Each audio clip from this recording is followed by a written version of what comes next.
Hello বন্ধুরা, তোমরা সবাই কেমন আছো? আশা করি খুব ভালো আছো আর আমরাও ভালো আছি। দেখো, আজকে আমি তোমাদের সাথে যেটা শেয়ার করব, তো সেটা হচ্ছে আমার ফেসবুক পেজে যে আমার 6000 ফলোয়ার্স পূর্ণ হয়ে গেছিলো, সেই চ্যানেলটাতে আমার সেট আপ এসছে একটা।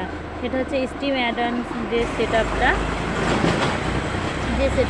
আমি যেই সেট আপ করতে গেছিলাম, আর সেই মুহূর্তে আমার সেট আপটা ইন রিভিউতে ফেলে দিয়েছে। আমি ওটা বুঝতেই পারলাম না যে কি হলো আমার সাথে।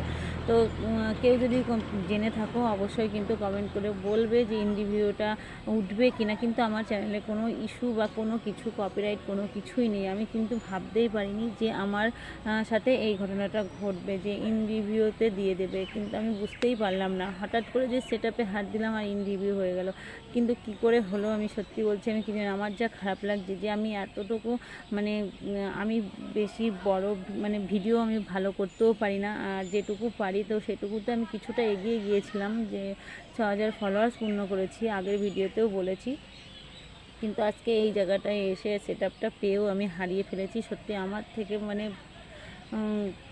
কি বলবো, আমি কিছুই বুঝতে পারছি না। আমি মানে স্বপ্ন দেখেছিলাম যে ফেসবুকে কোনো কাজ করব, কাজ করে নিজের পায়ে দাঁড়াতে চেয়েছিলাম, কিন্তু সেটা মনে হচ্ছে আমার হবে না। তার কারণ মানে আমি সেট আপটা পেয়েও আমি হারিয়ে ফেলেছি। তো আমার যে কী হচ্ছে আমি সেটাই আমি কিছুই বলতে পারছি না। জানি না কবে ইন্টারভিউটা উঠবে, কি আদৌ উঠবে, কি ঠিক হবে কি না হবে। তো তোমরা যদি কেউ জেনে থাকো অবশ্যই কিন্তু কমেন্ট করে বলবে। মানে আমি খুব চিন্তার মধ্যে আছি যে কবে ঠিক হবে কি না। খুবই খারাপ লাগছে, কি আর বলবো।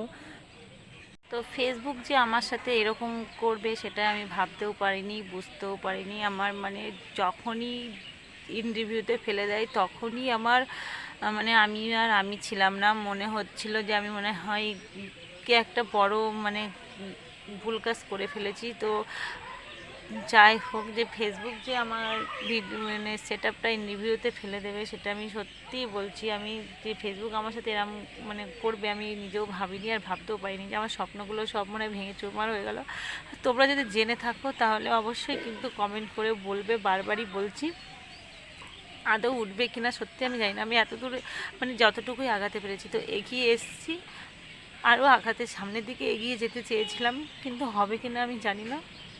তো যাই হোক, এই পর্যন্ত।